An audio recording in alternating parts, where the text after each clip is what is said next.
मुझे बहुत बड़े सिलसिले चिश्ती के एक बुजुर्ग का वाक्य याद आ रहा है। हजरत बाबा फरीदुद्दीन सिलसिले चिश्ती का शहसवार चिराग, वो जो उनको अल्लाह ने वो सिफत अता की थी, मौला अली के दर से वो खैरात उन्हें मिली थी कि जब वो दरिया पर नमाज पढ़ते थे तो दरिया पे मुसल्ला बिछाते थे, मुसल्ले पर वो इबादत करते थे।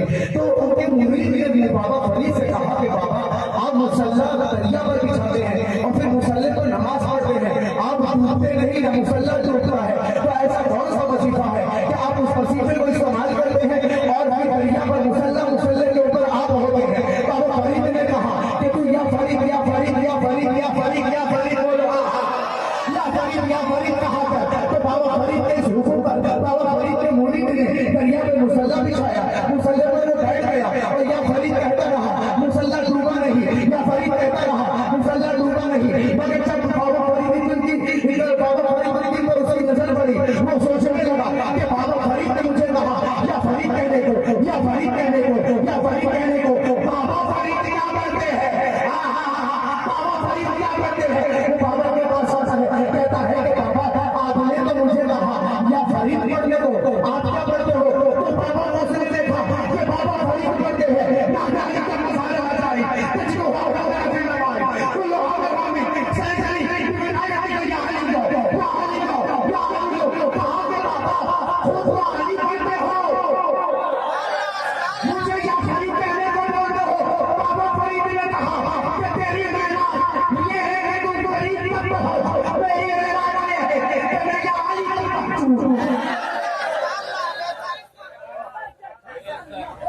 तेरी मेराज ये कि तू या फरीद तक पहुंच, मेरी मेराज ये है कि मैं अली तक पहुंचूं। सलीमियों तुम्हारी मेराज ये है कि तुम सलीम तक पहुंचो। हर जुमला सुनो मेरी जान, तवज्जो है। और सल्लू पिया के मेराज के वली के घर तक पहुंचे। भाई वॉल्यूम बढ़ा दे भाई, हमारी तकरीर से स्पीकर नहीं पड़ेगा, आपका टेंशन ना लो, नाफिकों का कलेजा फट जाएगा। तो चलो सल्लू पिया के नाम पे कोई 5 आदमी नारा लगाओ।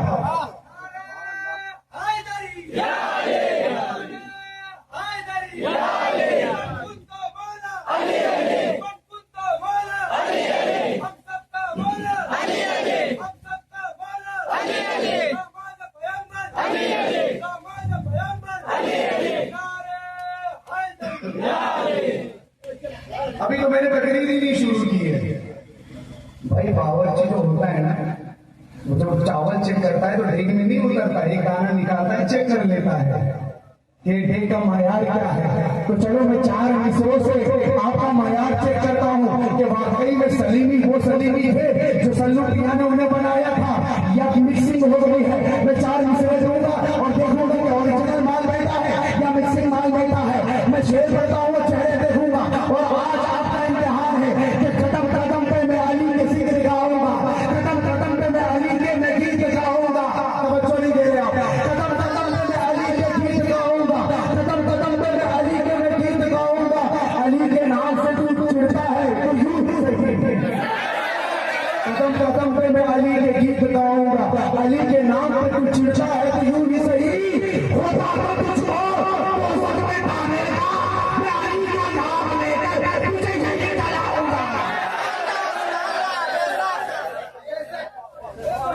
अली का नाम लेकर मैं तुझे नहीं जलाऊंगा। तुझे तो जलना है ही दो सब में, लेकिन हम भी अली वाले हैं, छोड़ेंगे थोड़ी। अच्छा अली का जिक्र कभी कभी करता हूँ, कुछ मनहूस चेहरे और मनहूस हो जाते हैं। बहरहाल मुझे एक अंग्रेज राइटर का रिसाला याद आ रहा है। उस रिसाले में उसने बहुत अच्छी बात लिखी। उसने लिखा कि 3 ताकतें अगर किसी के खिलाफ हो जाए तो उसे बर्बाद होने से कोई नहीं रोक सकता। 3 ताकतें मैंने रिसाला पढ़ा, फिर आगे जब मैं बढ़ा तो उस रिसाले में अंग्रेज राइटर ने लिखा कि पहली ताकत है हुकूमत की ताकत, दूसरी ताकत है दौलत की ताकत, तीसरी ताकत है अफवाहों की ताकत, प्रोपेगेंडा की ताकत, या तीन ताकतें जिसके खिलाफ हो जाए ना, उसे बर्बाद होने से कोई बचा नहीं सकता, उसे तबाह होने से कोई बचा नहीं सकता, उसकी नस्लों को बर्बाद होने से कोई बचा नहीं सकता। फिर मैंने आगे पढ़ा तो उसने बड़ी अच्छी बात लिखी, ये तीनों ताकतें वो कहता है कि अली के खिलाफ खड़ी रही। हर बात में ये तीनों ताकतें अली के खिलाफ खड़ी रही। दौलत की ताकत अली के खिलाफ, शोहरत की ताकत अली के खिलाफ, हुकूमत की ताकत अली के खिलाफ, सोशल मीडिया की ताकत अली के खिलाफ, प्रोपेगेंडा की ताकत अली के खिलाफ, अफवाहों की ताकत अली के खिलाफ, बनो उमैया की ताकत अली के खिलाफ, बनो अब्बासिया की ताकत अली के खिलाफ, मरवान की ताकत अली के खिलाफ, यजीद की ताकत अली के खिलाफ, अबू सुफियान की ताकत अली के खिलाफ, माफिया की ताकत अली के खिलाफ।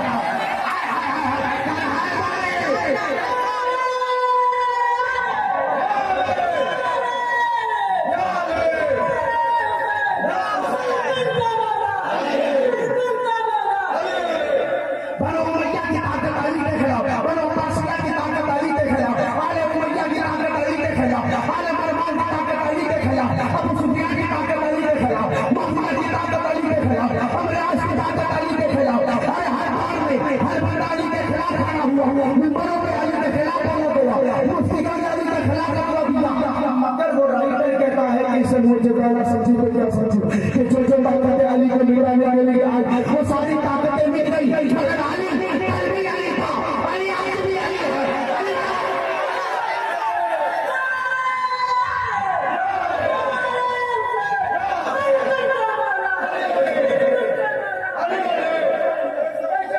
मैं इसे मौजूदा न समझू तो क्या समझू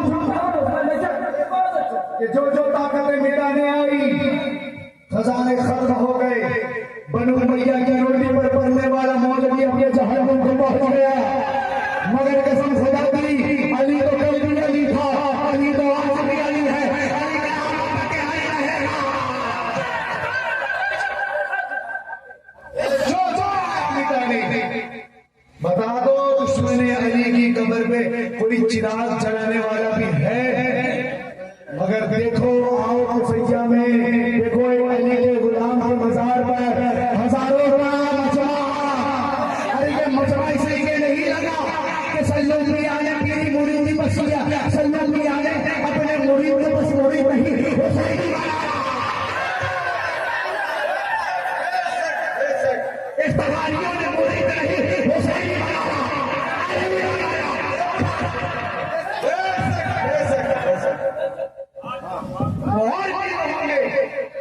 जो मुरीदों को अपना मुरीद बना के अपनी दुकान चलाते हैं, PIRIMURIDI.com, यहाँ सोशल .com नहीं खुला है, यहाँ खानका खुली है और यहाँ पे कह दिया जाता है आओ तो अली के नाम पर, जाओ भी तो अली के नाम पर। वरना सल्लू पिया से मुरीद बनाते ये महिमा अली के नाम पर थोड़ी आता, सल्लू पिया के नाम पर आता। जाकर देख लो मौलवियों के जलसों में, वहां पर हुसैन के नाम पर कोई जमा नहीं होता है, उनके मौलवियों के नाम पर जमा होते हैं। हाँ, बढ़ के हजरत की वजह उसमें पहुंच जाते हैं, लेकिन अल्हम्दुलिल्लाह गरीब नवाज का आस्थाना हो, सरकार वारिस पाक का आस्थाना हो, सरकार इफ्तिखारुल हक का आस्थाना हो, या सैयदिया का आस्थाना हो, यहाँ बंद कमरे वाला भी नहीं, यहाँ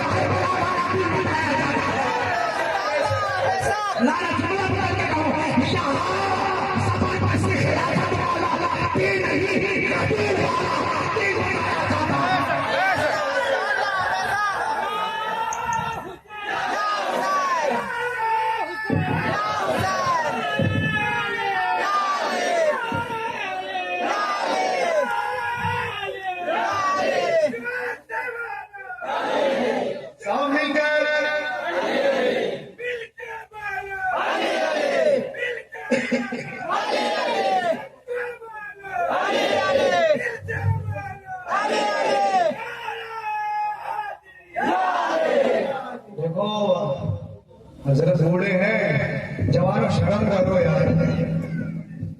खैर बूढ़ा अली के नाम पर बोलेगा, क्यों नहीं बोलेगा? बोलेगा भाई, जब यूसुफ के सदके में जुलेखा पूरी होकर जवानी पा सकती है, तो आज के बूढ़े अली के नाम पर क्यों नहीं जवानी पा सकती?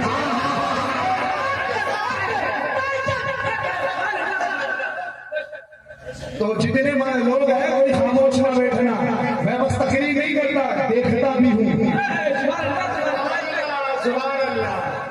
बनो मैया के टुकड़ों पे पड़ने वाला हरामजादा यहाँ तो नहीं आ गया।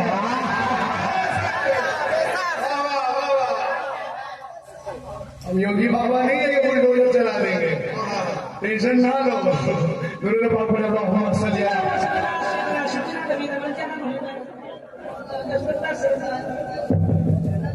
तो मैं अपने मौसू पर आता हूँ। मैं तो ये तभी तक मैंने बात कही, चेक करना था कि चावल पका है या कच्चा है, देख लिया पक गया है, अब अपनी बात रखूंगा। भाई यूसुफ भी वही बिकता है ना जहां उसके कीमत वाले हो, कदर वाले हो। यूसुफ हर थोड़ी जगह बिकता है। यूसुफ को बिकना होता तो कहीं भी बिकते, बिके तो मिस्र के बाजार में बिके, क्योंकि वहां खरीदार भी थे, वहां कीमत जानने वाले भी थे, कदरदान भी थे। तो अली का जिक्र तो भाई हरामजादों में होगा ना, क्योंकि हरामजादे ही जानते हैं कि अली क्या है। हरामजादों को क्या पता कि अली किसे बोलते हैं।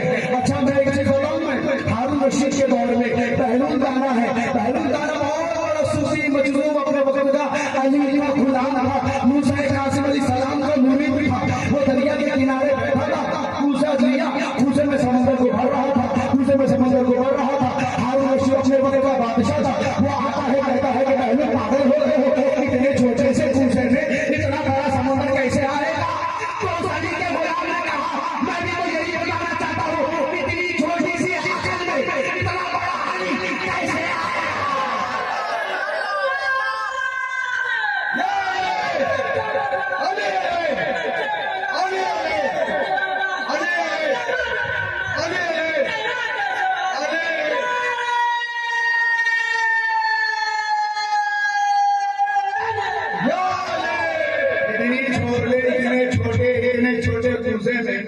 समंदर नहीं आ सकता, तो तेरे छोटी सी अकल में अली इतना बड़ा है तो आएगा कैसे। अली को उतारने के लिए अकल की जरूरत नहीं है, इसकी की जरूरत है। वरना अकल वालों ने अली से तो बगावत की थी। अरे बुखारी की हदीस, अली के जो भी खिलाफ आएगा, अम्मार के जो भी खिलाफ आएगा, वो बड़े तो अली के खिलाफ आने वाला बागी होता है, आशिक नहीं होता। आशिक सब सर कटाते हैं सूली पर चढ़कर। तो पहले आप अपने मौसू अभी भी शुरू नहीं कर पाया। तो मक्के में रसूलुल्लाह ने इस्लाम का आगाज शुरू कर दिया। मैंने आयत भी उसी का पढ़ा कि नबीना इल्लल्लाह इस्लाम, अल्लाह के रसूल सल्लल्लाहु अलैहि वसल्लम ने कह दिया जो हक बात को कहते हैं, मुखालिफत शुरू, बाइकाट शुरू। ठहर ठहर के सुनो, आज मैं तकरीर सुनाऊंगा नहीं, आज तक दिखाऊंगा भी इंशाअल्लाह, सुनते रहो। अब रसूलुल्लाह ने कर दिया जो कहना था, बाइकाट शुरू। कहने वालों ने कह दिया कि मोहम्मद पागल हो गए माज़अल्लाह, मोहम्मद मजनू हो गए माज़अल्लाह, मोहम्मद दीवाना हो गए हैं माज़अल्लाह। अच्छा ये बाइकाट अब कर रहे हैं, लेकिन एक चीज और कि जब अरब के बाहर से कुछ मुसाफिर मक्के की तरफ आते तो वो कुफार जो थे वो रोकते थे कि यहाँ तो आ गए हो, मक्के मत जाना। अरे जुमला समझ जाओ ना, वही जाना मैंने आप मुसलमानों की आदत ही बेकार हो गई, हर चीज खोल खोल के पढ़ो। खैर ठीक है, लेकिन सुनना वैसे ही चाहते हो सुनो। अब कहा कि यहाँ तो आ गए हो, मोहम्मद के पास मत जा। कहा कि ये कौन है मोहम्मद? कहा कि मोहम्मद वो है जो हमारे खुदाओं को नहीं मानता, जो कहता है कि अमीर और गरीब एक है, नौकर गुलाम एक साथ बैठकर खाना खाएंगे, अमीर की कोई हैसियत नहीं, गरीब और अमीर बराबर है, वो बराबरी की बात करता है, वो इख्तिलाफ की बात करता है, वो अरब तहजीब व तमद्दुन की बात करता है। और जब से उसने ये तबलीग की है, उसका असर ये हुआ कि हमारे गुलाम हमारे खिलाफ हो गए हैं, हमारे नौकर हमारे खिलाफ हो गए हैं, हमारे नौकरों ने हमसे बगावत कर दी है। तो लिहाजा यहाँ आ गए हो, मोहम्मद के पास मत जाना। अच्छा फिर उन लोगों ने कहा कि ठीक नहीं जाते। अब जैसे ही आगे बढ़ने लगे, पूछो कि कहाँ जा रहे हो? तो कहा कि हम काबा जा रहे हैं। तो कहा कि तो काबे में ही तो मोहम्मद खड़े होते कहते हैं, काबे में मत जाना।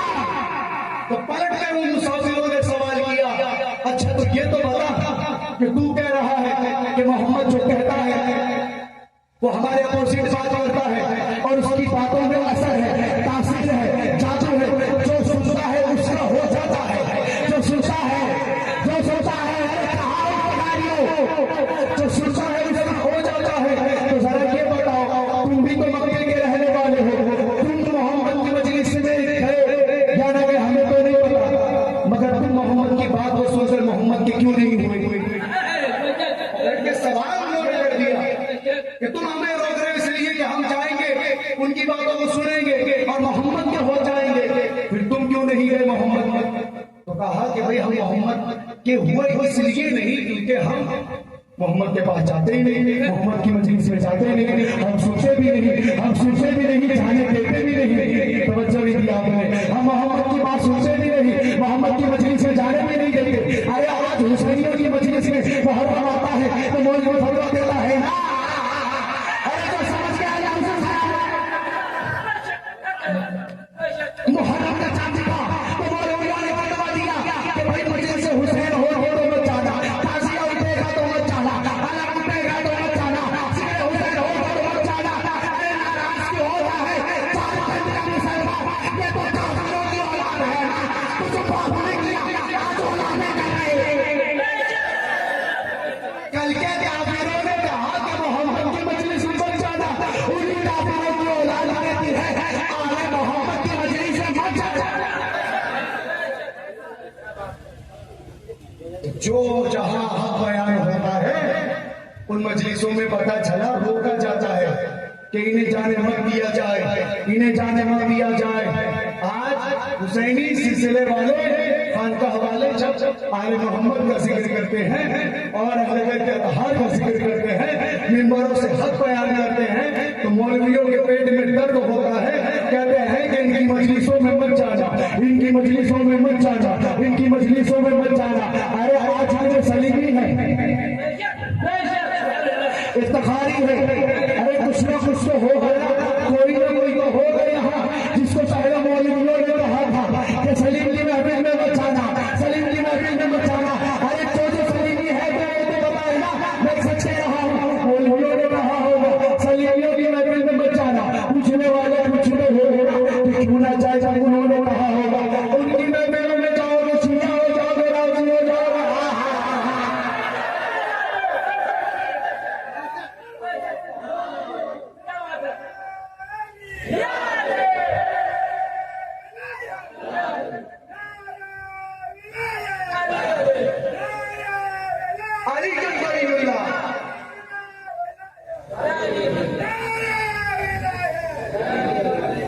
तो रोका तो गया, मगर कसम खुदा की जिस बंदे को रोका गया था सलीम की महफिल में आया और जब उठा तो आम बंदा नहीं रहा, हुसैन भी बन गया, सलीम भी बन गया, आया तो कुछ नहीं था मगर बैठा और उठा, हुसैन भी बन गया। तो यजीदियों की औलादों को खतरा तो यही है अली वालों से कि जो भी इनकी महफिलों में जाएगा हुल निकलेगा, हुलमुला बन के ना। तो काफिरों ने कहा कि मत जाना। अच्छा, रसूलुल्लाह सल्लल्लाहु अलैहि वसल्लम ने कुरान की जब फजीलत बयान की, आयतें सुनाने लगे तो एक बंदा आकर कहने लगा कि या मोहम्मद, ये जो कुरान की बात करते हो ये तो किसी शायर की किताब है, ये मोहम्मद आपके अल्लाह की थोड़ी है। तो सरकार ने कहा अगर तुम्हारा यही दावा है कि ये मेरी किताब है या शायर की किताब है, अल्लाह की किताब नहीं, तो ठीक है, फातु सूरत में मिस्लिही व शुहदाकुम मिन दुनिया कुंतुम सादिकीन, अगर तुम सच्चे हो तो जाओ एक आयत लेकर आ जाओ। ये चैलेंज था मक्के में, नबी ने कर दिया कि तुम कहते हो कि अगर ये किताब अल्लाह की नहीं है तो कुल सूरत इस एक सूरत की तरह कोई जाके दूसरा सूरा बना के लाया। बस इतना ही नहीं, नबी ने एक सूरा लिया, इन्ना अतईनाकल कौसर फसल्लि लिरब्बिका वनहर इन्ना शानिअक हुवल अबतर, और काबे में टांग दिया, काबे में टांग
और आज अगर कोई जवाब न दे सका उस आयत का, अच्छा अब नबी ने वायद अड़कर दी, जवाब नहीं आया, सलाम फैल रहा है।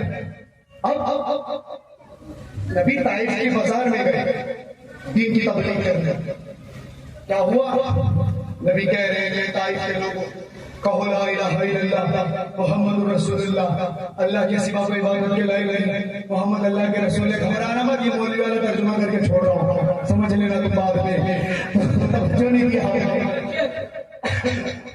तो कलमा की दावत, आ जाओ, अगर तुम चाहते हो कि तुम्हें कामयाबी मिले। तो फिर ताइफ के काफी परेशान, यहाँ ये हमारे खुदाओं को गलत कहता है और अपने खुदा को अच्छा बोलता है। तो फिर क्या हुआ? मीटिंग की गई, प्लानिंग की गई, शरीयत रची गई कि देखो मोहम्मद कल फिर आएगा। ऐसा करते हैं हम, छोटे छोटे बच्चों को तैयार करते हैं, ये बच्चे जमा होंगे और जैसे ही मोहम्मद गलियों से गुजरेगा बच्चे आएंगे, पत्थर मारेंगे। अब बच्चों का जो बच्चा है उनका केस तो नहीं बनेगा, झगड़े तो नहीं होंगे, भाई बच्चे हैं, गलती हो गई, माफ कर दो, इस तरह से बात खत्म कर दिया जाएगा। अब सरकार पहुंचे दीन की तबलीग करने के लिए, आवारा माओ के बच्चे आए पत्थर लेकर सरकार में हमला किया, सरकार जख्मी हुए, पलटकर घर की तरफ आते हैं तो जो चोरी में सांस लेने वाला था तो अली का बाप अबू तालिब आगे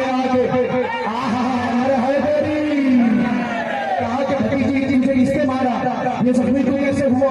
कहा कि चचा मैं गया था इसके गलियों में दीन की तबलीग करने के लिए, वहां काफिरों के बच्चों ने मुझे मारा, मुझ पे पत्थर फेंके, तो फिर मौला अली ने और फिर हज़रत अबू तालिब ने नबी के हाथों को पकड़ा और चल गए ताइफ की गलियों में और जाकर कहते हैं, कह रहे हो हमारा बच्चों बाहर निकलो, किसी माँ ने दूध मिलाया अबू तालिब के होते हुए अबू तालिब के भतीजे में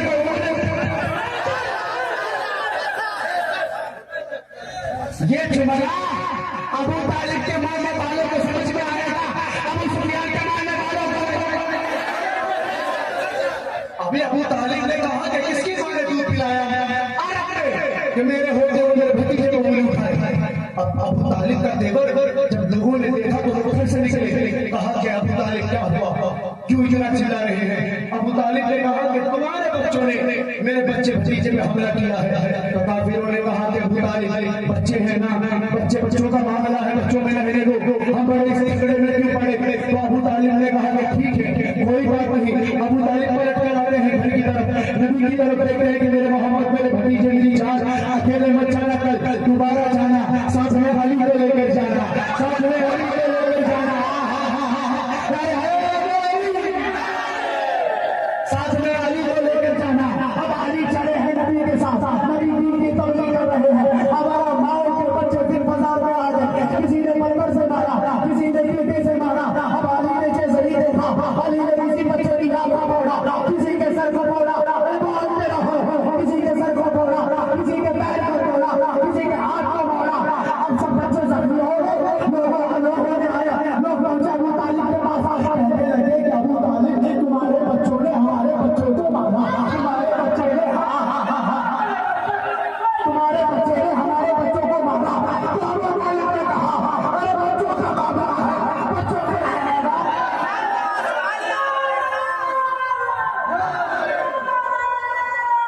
बच्चों का मामला है, बच्चों से रहने दो। अरे ओ अबू तालिब के ईमान पर भोंकने वाले, तुम्हारा निकाह इसलिए टूट रहा है अली के बेटे के ताज़िया बेटा, क्योंकि तुमने अली के बाप के ईमान पर जो भोंका। अगर तुम अली के बाप से वफादारी करते तो तुम्हारा न निकाह टूटता, न तुम हराम साथ होते। सुनते चलो माइक वाले भाई, प्लीज बढ़ा दो, आवाज बढ़ा दो।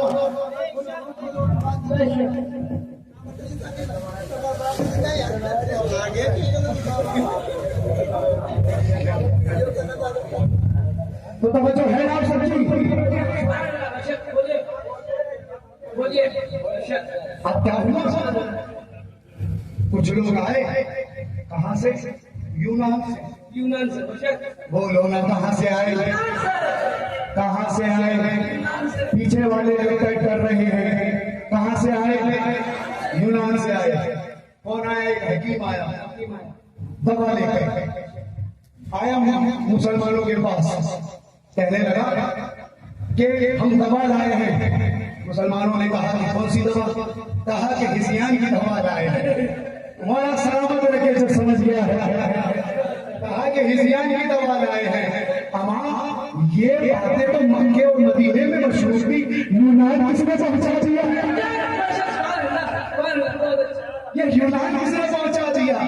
खैर अब आए, मुसलमान से गुफ्तगू कर रहे हैं, मगर जब ये खबर मौला अली तक पहुंची, भाई हमारा अली वो है जो लापता नहीं लापता है।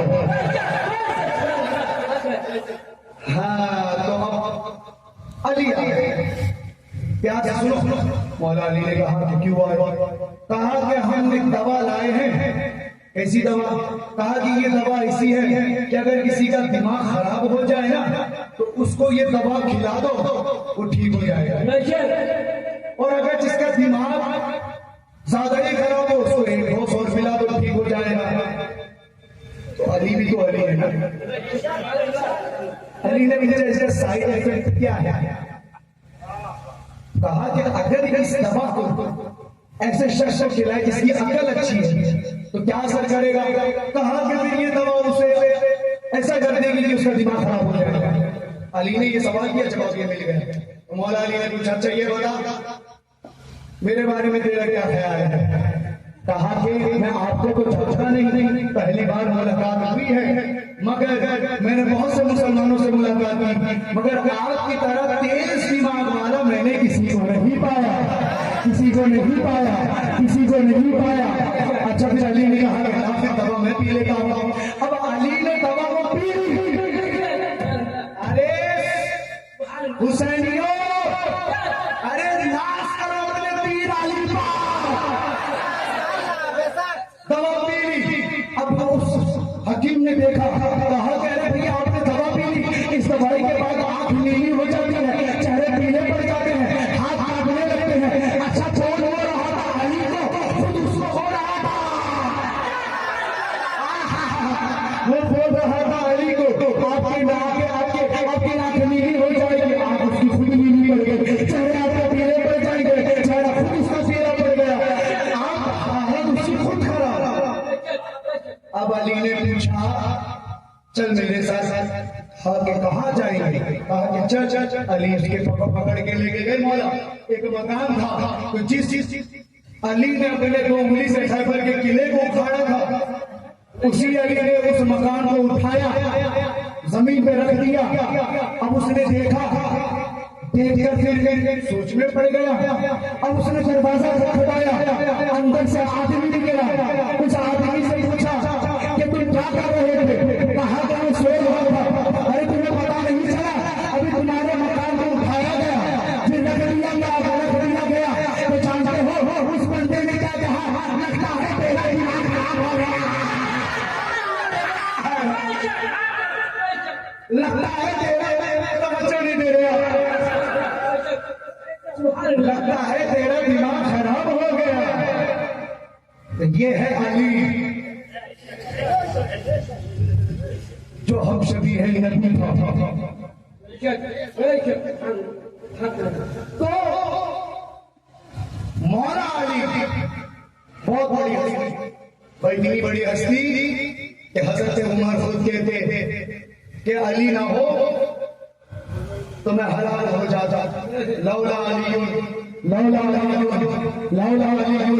अबे जब हजरत उमर लौला अली रहे तो कोई प्रॉब्लम नहीं, हम मौला अली रहे तो प्रॉब्लम।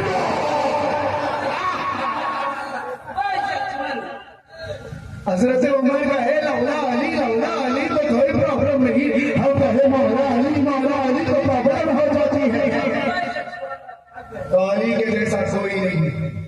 फिर मैं बड़ी जल्दी आगे बढ़ रहा हूं मैं। अच्छा, ताजिया, ये सारी चीजें हुई। बता दो किसी मौलवी ने रोकने की कोशिश की और वो उसमें कामयाब हो गया।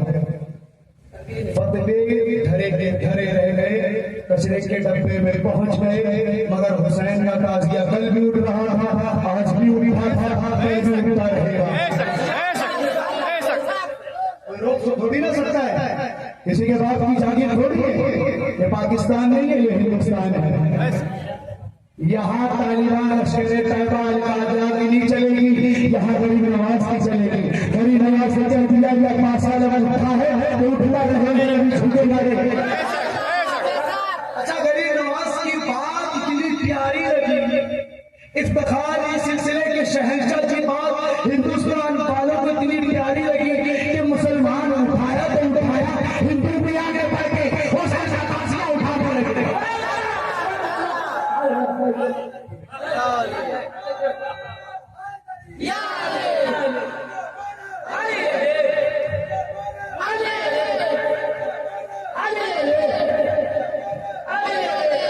थक नहीं, अरे है गई। लगता है कुछ लोग थक गए हो।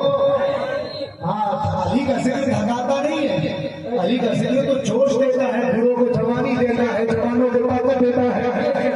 अली का जिक्र तो गूंगे को बोलने पर मजबूर कर देता है। तो अल्लाह ने आपको जुबान अदा की है तो बोलो हमारे है।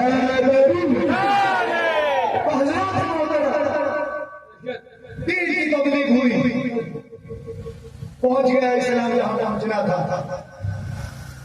मदीने में आ गए सब। फिर ईद का दिन आया, ईद के दिन क्या हुआ?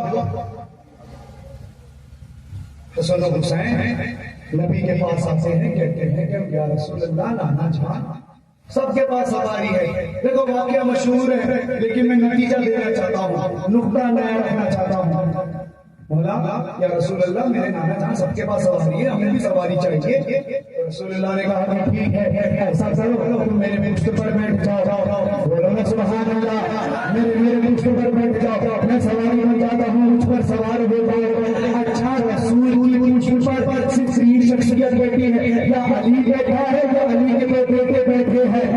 किसी शायर ने कहा, किसी शायर ने बहुत अच्छा कहा कि है अली और भी किरदार में हैदर के सिवा फातिमा कोई नहीं के पैगंबर के सिवा, इसमें हिम्मत बच्चे लाके पूछते नहीं वो कदम फातिमा के बच्चों के सिवा, मेरे शौहर के सिवा, फातिमा मेरे बच्चों के सिवा, मेरे शौहर के सिवा। मौला हसन हुसैन बैठ गए कुछ पर। अब नबी क्या कर रहे हैं? घर से बाहर निकलते हैं, मदीने के बाजारों में घुमाते हैं, मदीने की गलियों में घुमाते हैं, मदीने के चौराहों में घुमाते हैं, मदीना के मोहल्ले में गुजर घुमाते हैं। मैंने रसूलुल्लाह की बारगाह में हाथ जोड़ रहा, ऐ मेरे सैयदुल अंबिया, ऐ मेरे खातमुल नबिय्यीन, ऐ मेरे आका, मेरे मौला, मुझे ये बात समझ में नहीं आई। अगर आप चाहते तो अपने दोनों नवासों को अपने कांधे पर बिठाकर घर पर या घर के शहर में घुमा सकते थे, मगर ये रोड पर आने की क्या जरूरत थी? ये बाजारों में आने की क्या मदीने में आने की क्या जरूरत थी? बाजारों में आने की क्या जरूरत थी? महल में आने की क्या जरूरत थी? रसूलुल्लाह से आवाज आई, अरे दीवाना है दीवाना, चाहूं जैसी बात। मैंने कहा वाला क्या मतलब? अरे मतलब ये है कि एक जमाना आएगा, मेरा हुसैन का मानने वाला मोहम्मद के दिलों में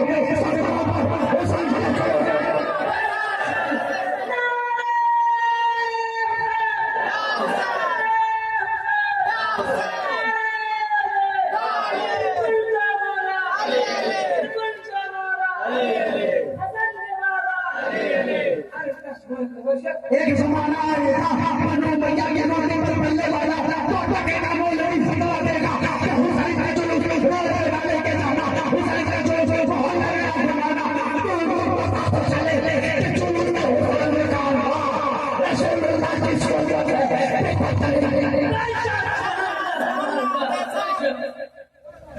हुसैन की मोहब्बत में जुलूस निकालना, रसूलुल्लाह की सुन्नत है और हमसे बड़ा कोई सुन्नी नहीं। अरे मेरी जान, वो 2 नंबर का सुन्नी है जिस पर शिया का फतवा न लगा। मैं ये जुमला बार बार कहता हूँ, हम हैं BTS, हम हैं टनाटा सुन्नी। भाई अगर इस जमीन पर इफ्तिखारी सुन्नी नहीं, चिश्ती सुन्नी नहीं, सलीमी सुन्नी नहीं, वारसी सुन्नी नहीं, मदारी सुन्नी नहीं, तो किसी की माँ ने फिर सुन्नी पैदा ही नहीं की है।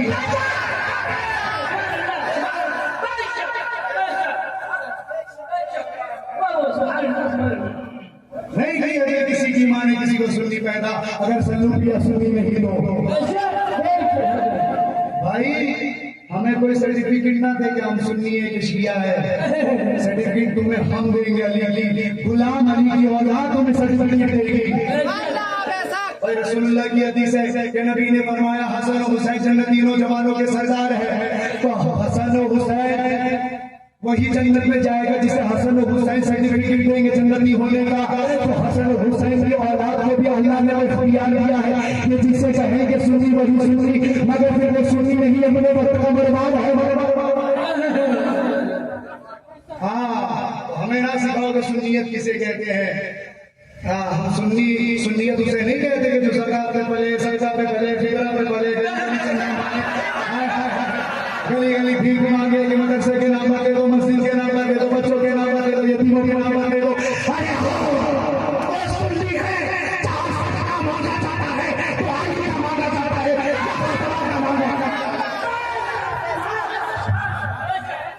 हमें ना सिखाओगे कौन सुन्नी। और अगर तुमने छेड़ा हमें तो तुम्हें फिर मुश्किल पड़ जाएगी खुद को मुसलमान साबित करना।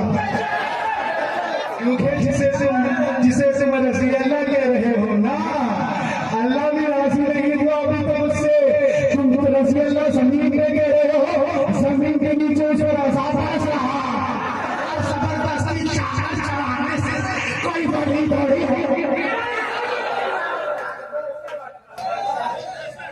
तुम चढ़ाओ जबरदस्ती चाहते तो सोचो कि वो वली हो गया।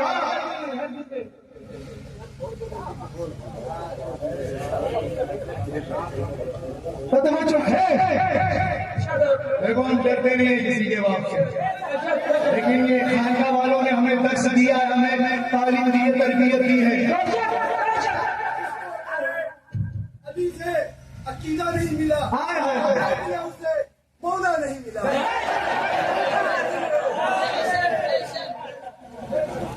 दुनिया का बताओ कि देखो ये तुम्हारा दौर नहीं कि तुम अपने दौर में मिंबरों पर खड़े हो गाली को गालियां दी। देखो ये दौर किसका, ये दौर है ये मानव का। हम बोलेंगे समाना सुनेगा। अच्छा, वो ईद का दिन था, मैं फिर वापस आ रहा हूं। आते हैं अम्मी के पास, जनाब फातिमा तो ज़हरा सलामुल्लाह अलैहा के पास। कहते हैं कि अम्मी जान सबके पास कपड़े सिले जा रहे हैं ईद के। ये वाकया आपने सुना है, मगर नुक्ता फिर नया दूंगा। और जिस तरह से पहले खामोशी नहीं थी ना, अभी ना होनी चाहिए। हाँ, अब सुनो क्या हुआ। कहा कि जनाब सैयदा हमें कपड़े चाहिए अम्मी जान। जनाब सैयदा ने कहा कि जाओ तुम्हारे कपड़े पर जी सी रहा है। मैंने पूरी किताब पढ़ डाली, मक्के में वो दर्जी नहीं मिला, मदीने में नहीं मिला, यमन में नहीं मिला, कहीं नहीं मिला। तो किसी ने मुझसे कहा क्या आशिक है, मौलवी वाले बातें क्यों करता है, तू ये बोलकर कहा किसने है। अरे जिसने कहा है ना उसको गुलाम बस मंच पर नहीं आश पर भी ला जाता। कहा कि आशिकों के मौलवी वाली बात मत कर, जिसकी जबान से निकला है ना उसके गुलाम सिर्फ जमीन पर नहीं आसमान पर भी मौजूद है। ये जवाब तो मुझे मिल गया, फिर मुझे आगे भी मिल गया। मेरा क्या ये क्या अल्लाह ने जिब्राइल से कहा कि जिब्राइल आज उस हस्ती ने अपनी जुबान से कहा है कि जिस हस्ती को जनाब सैयदा फातिमा ज़हरा अल-बतूल बिन्ते रसूल खातिमा आबिदा साहिदा मखदूमा सैयदतुन निसाइल आलमीन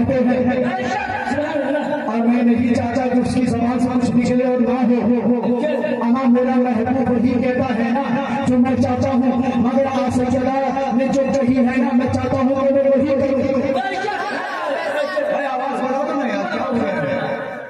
तो जिब्राइल आए कपड़ा लेकर, हसन हुसैन की बारगाह में पेश हुआ, ज़ेबेजान हो गया। ये वाकया सुना है ना आपने? अब असल मजे की बात मैं कर रहा हूँ कि आदम तो अल्लाह ने जन्नत से निकाला, आदम जन्नत के लिबास में थे। अल्लाह ने आदम को जन्नत के दरवाजे पे रोका, कहा कि आदम तूने जन्नत का दरवाजा पहना है, तूने जन्नत का लिबास पहना है, ये जन्नती लिबास ये दुनिया में नहीं जा सकता, ऐसा कर इस लिबास को यही उतारता, इस लिबास को यही उतारता अल्लाह क्या, इसलिए कि जन्नती लिबास है, ये दुनिया में नहीं जा सकता। अब ये लिबास उतारे दुनिया में चले आया। अब क्या हुआ? मैंने सवाल कर दिया अल्लाह से, मैंने कहा कि मौला ये क्या बात है, तेरा उसूल तो बदलता नहीं, तेरा कानून तो बदलता नहीं, जब आदम को लेके जन्नती लिबास दुनिया में नहीं आ सकता तो हसन और हुसैन के लिए आया क्यों? फिर अल्लाह ने कहा कि लगता है तेरे मौलवियों पर कुछ सवाल हो गया है, बार बार सवाल करता है, बार बार सवाल करता है। मैंने कहा कि मौला सवाल नहीं, बस आशिक होना हुसैन का, मैं दुनिया वालों को हुसैन का मर्तबा बनाना चाहता हूँ। तो अल्लाह ने कहा कि तू समझा ही नहीं है कि मैंने आदम से जन्नती लिबास क्यों उतारा और हसन और हुसैन के लिए जन्नती लिबास क्यों भेजा। आज मैं आसान कर देता हूँ ताकि सबको समझ में आ जाए। मैं यहाँ पर आया, मैंने अंदर रुका, अंदर मुझे कमरा मिला, कमरे में क्या था? बेड था, कुर्सी थी, सोफा था, पंखा था, चादर था, तकिया था, सब कुछ था। अब बताओ जब मैं मुंबई अपने घर की तरफ जाऊंगा, ईमानदारी से बताना, जब तकिया लेकर जा सकता हूँ, चादर लेकर जा सकता हूँ, बेड लेकर जा सकता हूँ, कहोगे मौलाना कैसी बात करते हो? मेहमान को इस्तेमाल की इजाजत है, चाहे तकिया इस्तेमाल करे, चाहे चादर इस्तेमाल करे, चाहे सोफा इस्तेमाल करे, चाहे जो चाहे इस्तेमाल करे, मगर जब मैं अपने घर पहुंचूंगा तो क्योंकि मैं घर का सरदार हूँ तो मेरी मर्जी होगी, तकिया कहीं भी लेकर जाओ, चादर कहीं भी लेकर जाओ। बोलो बोलो बोलो, है क्या नहीं? मैं अपने घर का मालिक सरदार हूँ, इसलिए जन्नत की लिबास उतारा गया क्योंकि आदम के जन्नत के मेहमान और हसन और हुसैन के लिए जन्नती लिबास इसलिए भेजा गया, हसन और हुसैन जन्नत में बेसरा।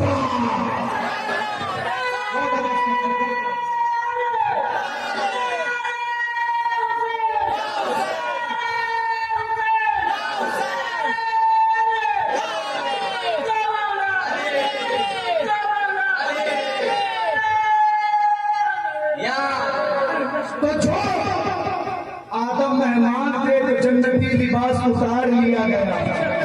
आदम तुम मेहमान हो, इस्तेमाल कर सकते हो, लेके जाने की इजाजत नहीं है।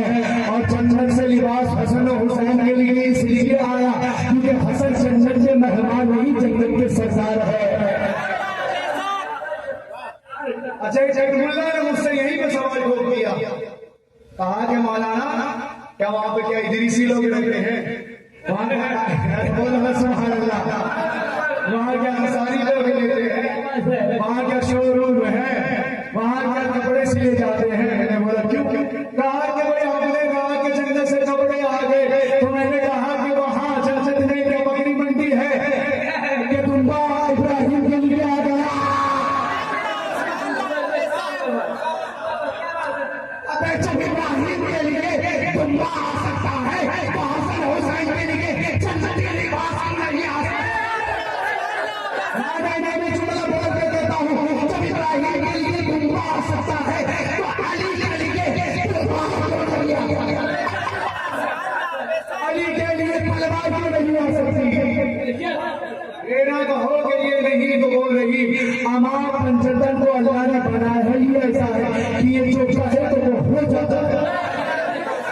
अच्छा ये खानकाही मजमा है, ये जुमला बदल कर कहूँ कुल बोला गया, कुल हो गया। बहरहाल अल्लाह ने इस घर को अजमत अलग की है, इन्होंने इस्लाम को फिर पहुंचाया, फैलाया। अच्छा टाइम नहीं है, बोलिए। अभी बहुत टाइम है। अरे तो आप बैठे हो ना, आते नहीं हो यहाँ।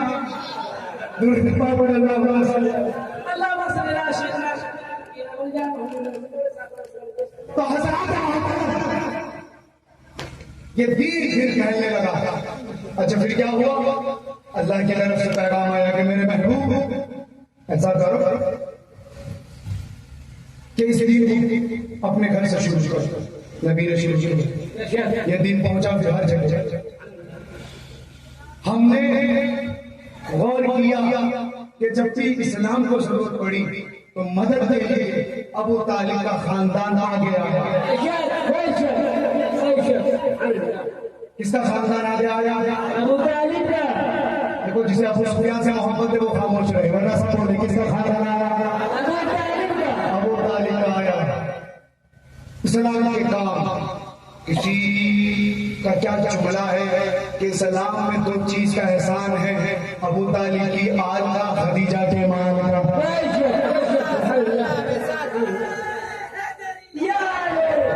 सब मिलकर मेरा है उल्फत पे चल रहा हूँ, उसी के आगे बढ़ रहा हूँ, और जिसने मेरा रसूल पाला उसी के टुकड़ों पे पल रहा है। अरे भाई ने शेर बोला, मुझे एक वाक्य याद आ गया हज़रत अबू तालिब का। चलो मैं बयान कर देता हूँ। दावत अशीरा जिसे कहते हैं, 10 दिन वाली दावत। नबी ने कहा कि अपने घर से, अच्छा देखो वहीं पर आगे नाम मुझे आना था, ये तो मौला की अता है। नबी ने, अल्लाह ने कहा कि मेरे महबूब अपने घर से दीन की दावत करो।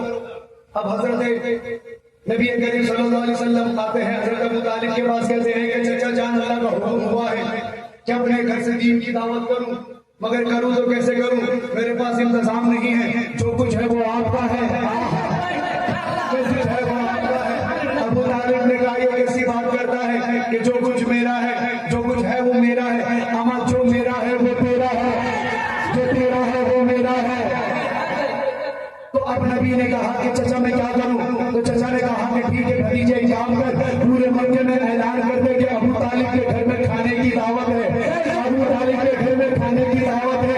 अरे जिनके घरों में ना एक वक्त में 5 बार खाना पड़ता था ना, तो अबू तालिब के घर का ऐलान सुना, अपने घर के खाने को छोड़ अबू तालिब के दस्तरखान पर आ गए। अबू तालिब के दस्तरखान पर सब बैठे हैं, अबू सुफियान वहां बैठा, अबू जहल वहां बैठा। अब देखो मैं मंजर दिखा रहा हूँ, मंजर देखना। एक जगह अबू लहब बैठा है, अबू जहल बैठा है, अबू सुफियान बैठा है, हरब बैठा है, सारे मक्के के काफिर बैठे हैं, सरदार बैठे हैं। अब खाना का वायु सुनवा रहे हैं, खाना खा रहे हैं। अरे हजरत है ना, बड़े बड़े हजरत है। अरे बोलो सुभान अल्लाह। रसूलुल्लाह सबके चेहरे को देख रहे हैं। आओ बेटा अभी तुम्हें बताते हैं। अब रसूलुल्लाह खड़े हुए,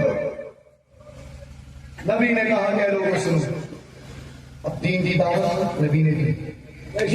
जैसे ही दीन की दावत नबी ने दी, चुपचाप से अबू जहल अबू लहब की आंखों में देखा, अबू लहब अबू सुफियान की आंखों में देखा, इशारों इशारों में बात होने लगी।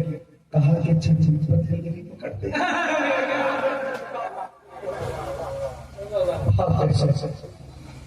रसूलुल्लाह नाराज। कहा कि चचा जान ये देखो, खा गए चले गए। हज़रत अबू तालिब ने कहा, भतीजे मैं हूं, फिर से दावत दी जाएगी, फिर से बुलाया जाएगा। अच्छा खाना खाकर भागने वाली आदत ये आज की नहीं, बहुत पुरानी हो चुकी है। वो खाना तो खा लेते हैं, नबी की बात नहीं सुनते। खाना खाए भाग क्या है? अबू तालिब ने कहा कि फिर दावत दी जाएगी। भाई साहब अब खाना खा रहे हैं। अब जैसे ही अबू जहल उठा, अपनी तशरीफ को उठाया, अबू लहब उठा, अबू तालिब ने नबी की तरफ इशारा किया कि मेरे महबूब, मेरे भतीजे, तुम अपनी तकरीर शुरू करो, मेरे बेटे अली की तलवार तुम पकड़ो, तुम उस दरवाजे पे खड़े हो जाओ, मैं इस दरवाजे पे खड़े हो जाता हूँ। मक्के में किसकी मां ने दूध पिलाई? अबू तालिब का नमक खा के अबू तालिब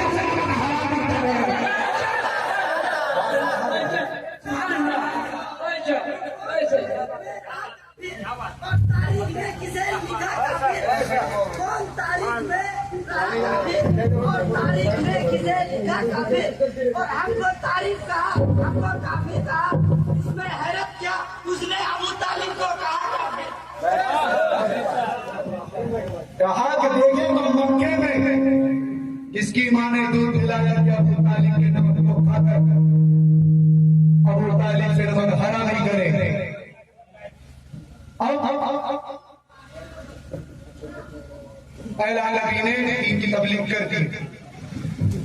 मेरा जुमला याद रखना कि जब जब इस्लाम को जरूरत पड़ी तो अबू तालिब की आल ही ने उस जरूरत को पूरा किया।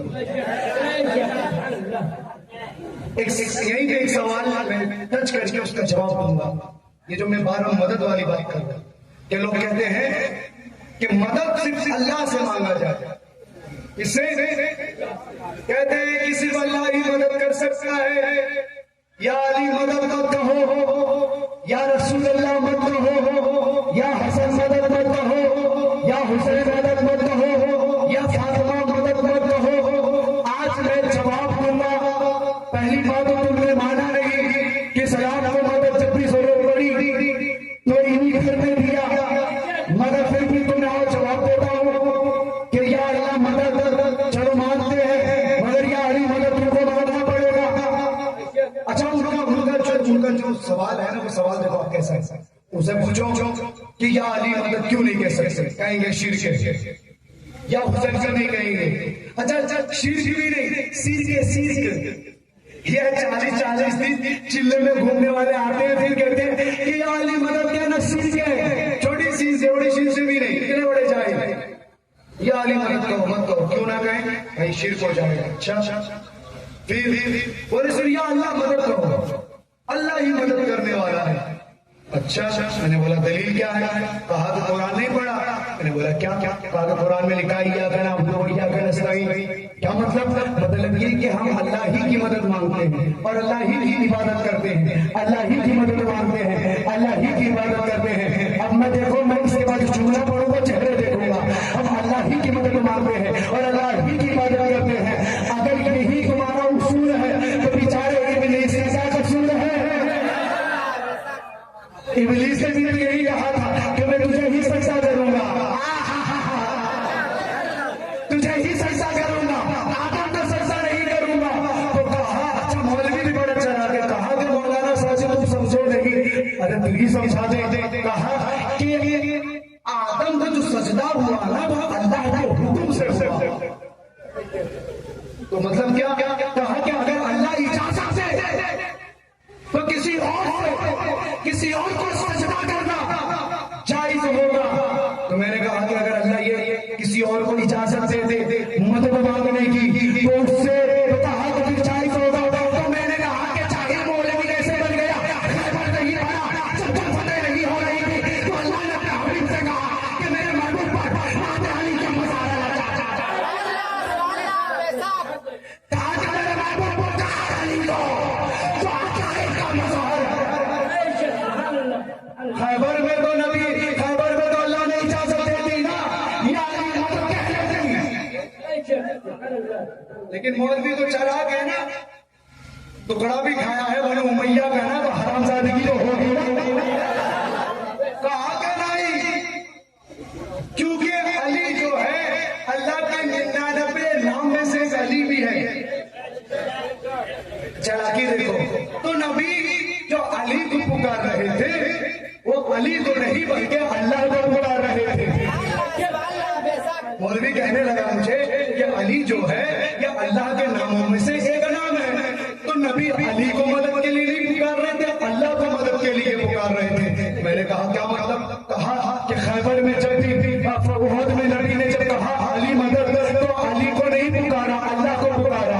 अल्लाह के नबी ने उहद में अल्लाह को पुकारा, खैबर में अल्लाह को पुकारा, खंदक में अल्लाह को पुकारा, हर जगह इसको पुकारा, अल्लाह को पुकारा। ये थी मौलवी की चालाकी। अब मैं भी तो हूं ना अली के घर का फकीर। अरे मैं जुमला बार बार कहता हूं कि अभी बनो उमैया के कारखाने में कोई ऐसा सवाल नहीं कि जिसका जवाब अली वाले ना दे सके। मैंने कहा तू कहता है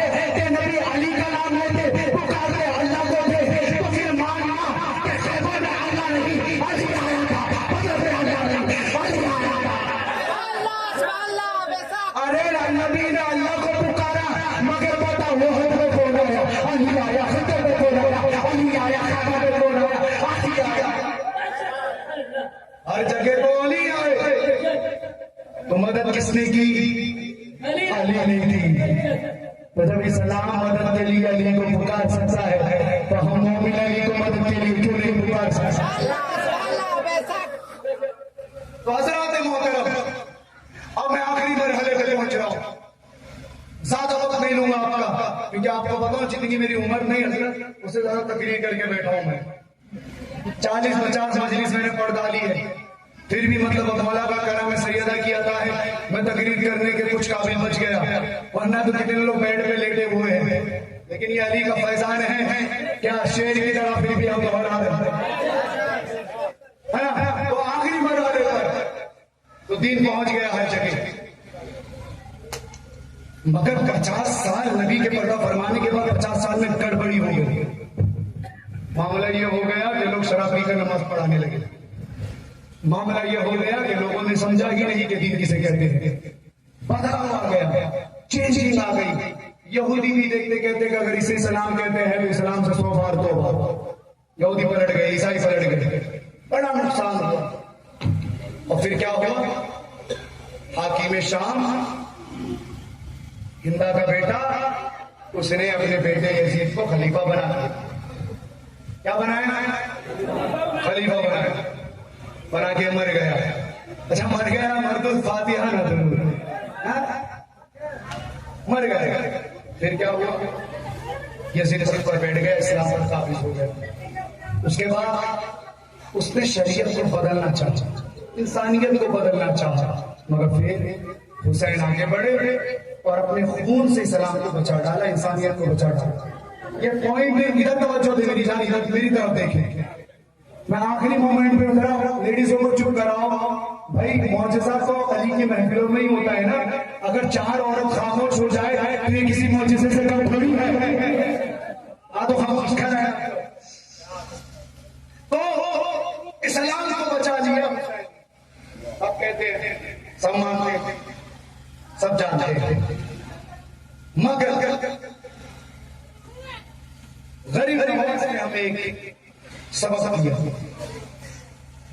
इस्लाम तो बच गया था करबला में, मगर हमें यह मानना पड़ेगा करबला के बाद जो हुसैन के लहू से इस्लाम चला, उस इस्लाम को दीन असल हुसैन कहते हैं।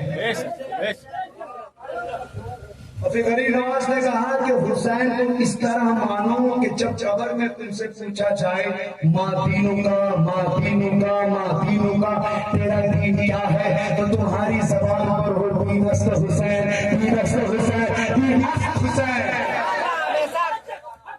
मेरा दीन हुसैन है।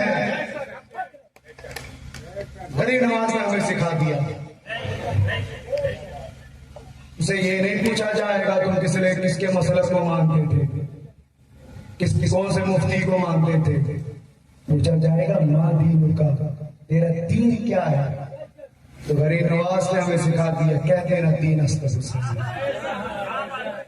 इस्लाम के दामन में बस इसके सिवा क्या है। अल्लामा इकबाल कहते हैं, इस्लाम के दामन में बस इसके सिवा क्या है, एक सजदे शमशीरी।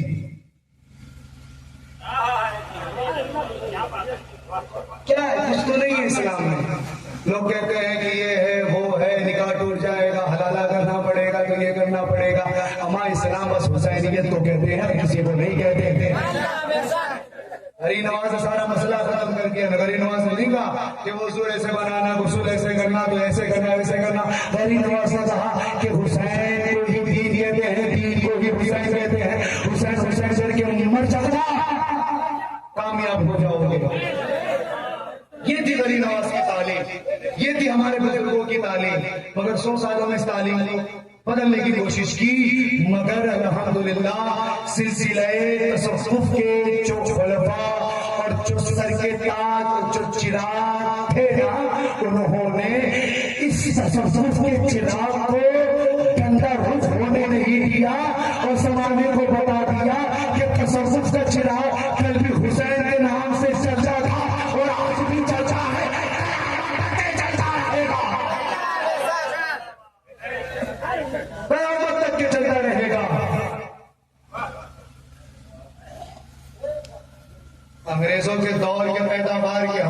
मुसलमान नहीं, गरीब नवाज की चौके के मुसलमान हैं। हम नए नए मुसलमान नहीं है कि दो दो जुम्मा नमाज पढ़ लिए मुसलमान बन गए। हमें दीन करबला के लहू से पहुंचा है, बनो उमैया की झूठी हड्डियों से नहीं पहुंचा। फतवा लगाते हुसैनियों पर, इनकी औकात क्या है, क्या हैसियत इनकी? इनसे कहो कि भाई तू इतना बड़ा मुसलमान बनता है, तू मुसलमान कैसे हुआ?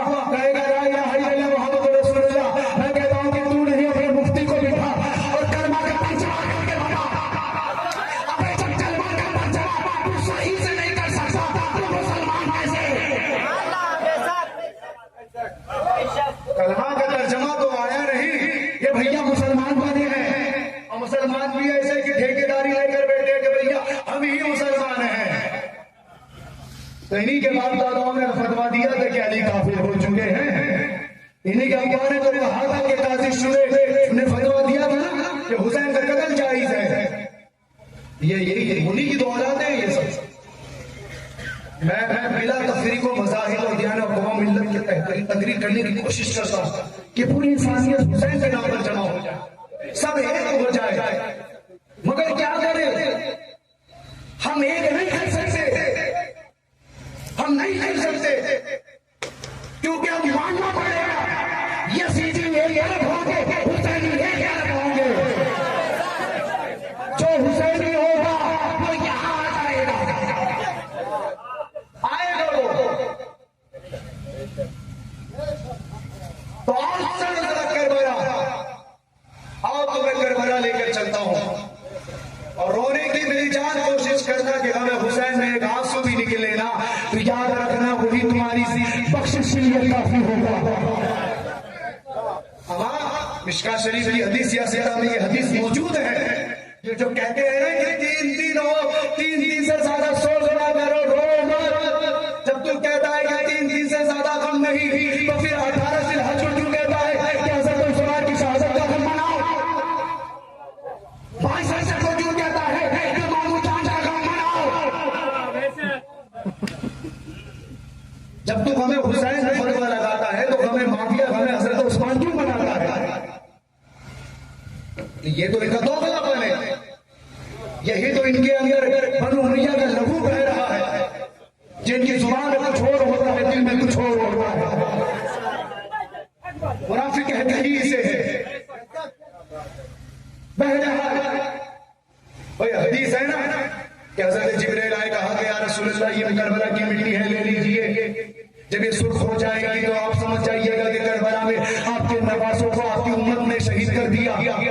अब नबी अभी हज़रत हुसैन शहीद नहीं हुए, मगर करबला की मिट्टी को जब जब देखते ना रसूलुल्लाह रोते थे, आंखों से अश्क निकलते थे, बहुत रोते थे।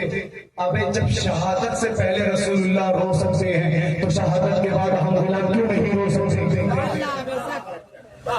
मैं वॉल्यूम बढ़ा दो, मैं आखिरी वक्त पर हूं, तो हम क्यों नहीं रो सकते? आओ जरा चलो करबला, आखिरी मोमेंट पे, ज्यादा वक्त नहीं लूंगा मैं भी बहुत थका हारा हूं। हजरत इमाम हुसैन ने सबको जंग में भेजा, हजरत अकबर भी पहुंचे थे, हजरत असगर को भी लेकर गए थे। अब मेरी तरफ देखना और याद रखना, अगर आंख से आंसू ना निकल आना तो अल्लाह से कहना कि मौला मुझे गम हुसैन में तूने आंसू क्यों नहीं दिया? यही हमारा सरमाया है, बुजुर्गों ने हमें यही दिया है, हमें बुजुर्गों ने यही दिया है, हमें हमारे बुजुर्गों ने, मुर्शिदों ने, रहबरों ने हमें दुनिया नहीं दी, हमें हुसैन में होने के लिए ये आंसू याद रखे, हमें रोना होगा। और आज सुनो तुम करबला, मैं आज मेरा दिल चाहता है कि मैं इमाम हुसैन की शहादत दिल खोल कर करूं। आओ चलो करबला, सब शहीद हो गए, कोई नहीं बचा। एक मर्तबा इमाम हुसैन हज़रत ज़ैनब के पास आते हैं और आकर कहते हैं, बाहर दरवाजे पे खड़े होके, इन्नमा युरीदुल्लाहु लियुज़हिबा अन्कुम अर्रिज्सा अहल बैत व युतahhirakum तत्हीरा। ये जुमला हजरत ज़ैनब मुसल्ले पर बैठी थी सुनती है और जनाब फिजा से कहती है कि ओ फिजा, ये कौन साइल है कि आज उसने इस लहजे पर मुझ ज़ैनब को बुलाया है। जनाब फिजा कहती है और कहती है कि शहजादी, ये कोई साइल नहीं, ये आपका भाई हुसैन है। अरे हजरत ज़ैनब तड़प उठी। एक मरतबा फिर हजरत हुसैन कहते हैं कि शहजादी, मेरी बहन ज़ैनब के मैं घर में आ सकता हूँ। शहजादी ने कहा कि भाई आइए खेमे में। अब जैसे ही मौला हुसैन खेमे में दाखिल होते हैं, हजरत ज़ैनब जैसे ही खड़ी होती है, नाबाल गिरती है, खड़ी होती है गिर जाती है, खड़ी होती है गिर जाती है, खड़ी होती है गिर जाती है। फिर मौला हुसैन बैठ जाते हैं, हजरत ज़ैनब को पकड़ के कहते हैं कि बहन तुम बनाऊं गिर जाती है। मौला हुसैन हजरत ज़ैनब ने निगाह डाली, कहा कि भैया कि तुम्हारे पेशानी पे तीर किसने मारा, तुम्हारे पेशानी पे तीर किसने मारा। देखो यहाँ सुभान अल्लाह ना बोलना, यहाँ रोने की कोशिश करना, सुन्नी बनकर नहीं हुसैनी बनकर सुनना। तो क्या हुआ, हजरत हुसैन के पेशानी पे तीर लगा हुआ था। हजरत ज़ैनब ने पास में बुलाया, मौला हुसैन से कहा भैया ये तीर आपको कैसे लगा। हजरत हुसैन ने कहा कि जब मैं गया था अपने लाडलों को लेने के लिए, जब उनके लाशों को लेने के लिए गया था ना मैदान में, तो दुश्मनों ने हमला किया तो एक तीर मुझे भी लग गया। हजरत ज़ैनब ने कहा कि भैया ऐसा करें, आप यहाँ पे ले जाए, आपके पेशानी से मैं तीर निकाल देती हूँ। हजरत ज़ैनब ने तीर निकालने की कोशिश की, तीर निकल गया। मौला हुसैन रो पड़ते हैं और ज़ैनब के चेहरे पर देखकर कहते हैं कि ओ ज़ैनब मेरी बहन, तुझे तीर निकालना किसने सिखाया। हजरत ज़ैनब ने कहा अरे भैया, मुझ बहन के नसीब में रहता गया है, कभी मैंने हसन से जनाजे से तीर निकाला तो खिलाफ कभी आपके पेशानी से तीर निकाल रही। हजरत ज़ैनब ने तीर निकाला, मेरे मौला खड़े होते हैं, हजरत ज़ैनब से कहते हैं कि ज़ैनब अब्बास को जब जंग में जाना था तो अब्बास से मुझसे इजाजत मांगी, अकबर ने मुझसे इजाजत मांगी, असगर ने मुझसे इजाजत मांगी, सबने मुझसे इजाजत मांगी, बहन मैं तुमसे इजाजत मांगता हूँ। हजरत ज़ैनब ने कहा कि भैया मुझसे इजाजत क्यों मांगते हो। मौला हुसैन ने कहा कोई तो नहीं रहा मेरी बहन तेरे सिवा मेरा, आज हुसैन अकेला हो गया। मौला एक मरतबा क्या हुआ, मौला हुसैन ने खेमे के चारों तरफ देखा और महसूस किया कि मेरा अब्बास मेरा भाई है, भाई अब्बास है मेरा, अरे मेरा अब्बास बेटा मेरा पास मेरे जवान कहाँ है, आज मैं अकेला हो गया। फिर मेरे मौला हुसैन कहते हैं कि काश कोई होगा जो मेरे घोड़े को सजा देता, मेरे घोड़े को लगाम देता, मेरे घोड़े के गजाबे पे रखता, मेरे घोड़े को हुसैन देता।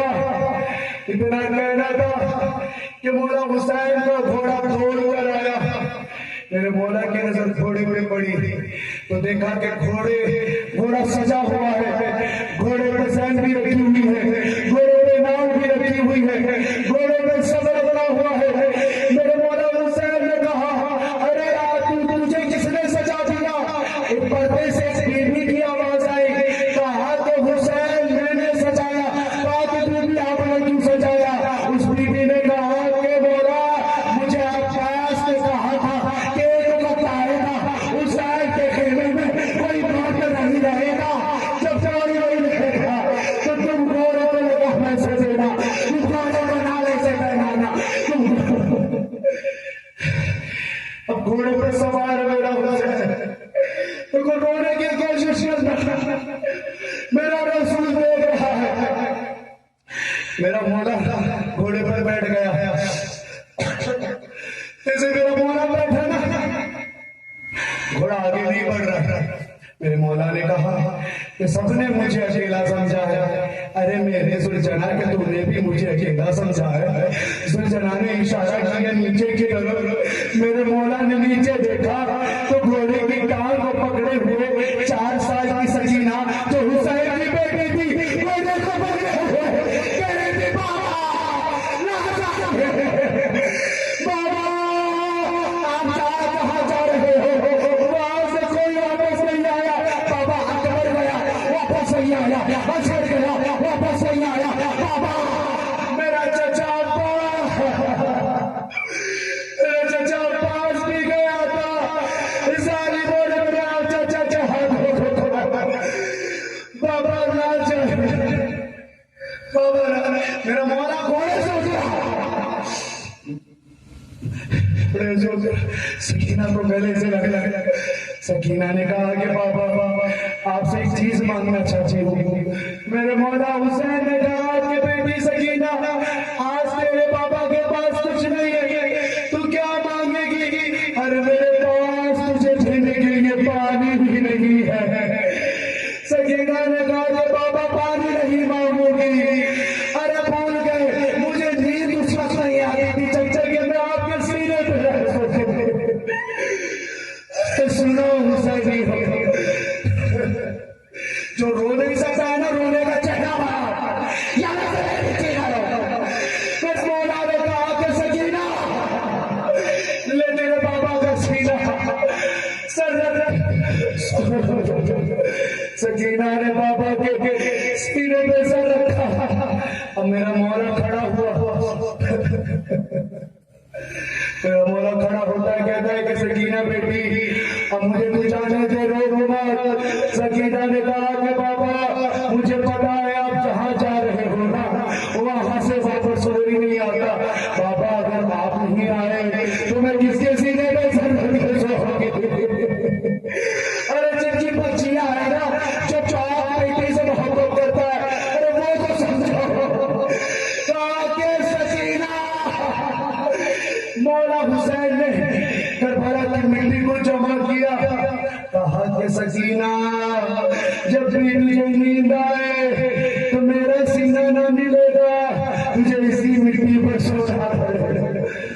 अब मेरे मौला ने दुआ की, रब्बे कायनात मेरी बेटी है मुझे नहीं छोड़।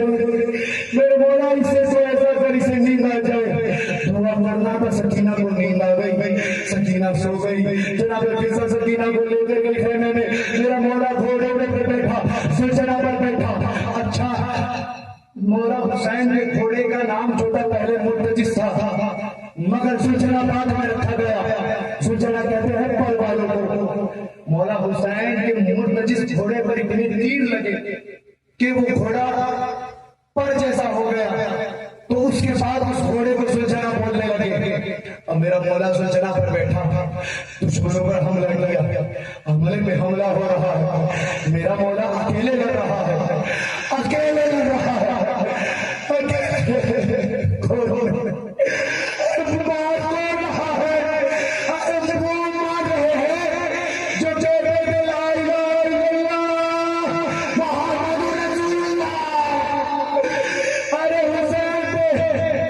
हुसैन लड़ रहे, आवाज कुदरत आई। हुसैन पलटा,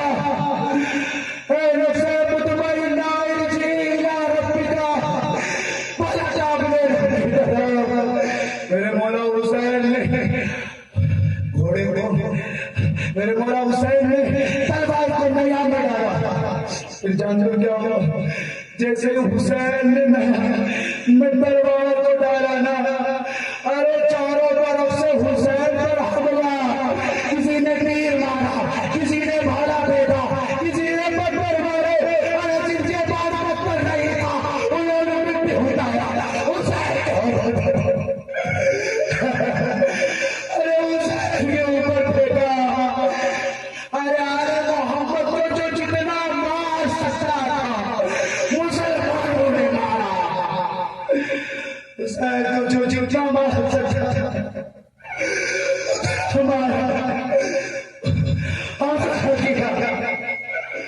मेरे मौला हुसैन ने पत्थर मेरा मौला घोड़े से गिर गया, घोड़े से गिर इमाम ज़ैनुल से किसी ने पूछा कि मौला ये बताइए कि मौला हुसैन को कितने जख्म लगे। मेरे मौला हुसैन ने जैसे ही मेरे ज़ैनुल आबिदीन अलैहिस्सलाम ने जैसे ही सवाल सुना वो बेहोश हो गए। अब बेहोश हो गए मौला ज़ैनुल आबिदीन फिर होश में आते फिर सवाल किया मौला बताइए ना हुसैन को कितने जख्म लगे। मौला फिर बेहोश हो गए। 7 बार सवाल हुआ, 7 बार बेहोश हो गए। कहा कि मौला अब पता क्यों नहीं रहे। इमाम ज़ैनुल आबिदीन ने अपनी उंगली से अंगूठी निकाली। कहा कि मौला इसका मतलब क्या हुआ। कहा कि मेरे पापा हुसैन पर इतने जख्म थे कि अंगूठी रखने की भी जगह नहीं। अरे धरती पर जाए इतने जख्म हुसैन को बर्बाद हो दिए क्या अंगूठी रखने की जगह हमले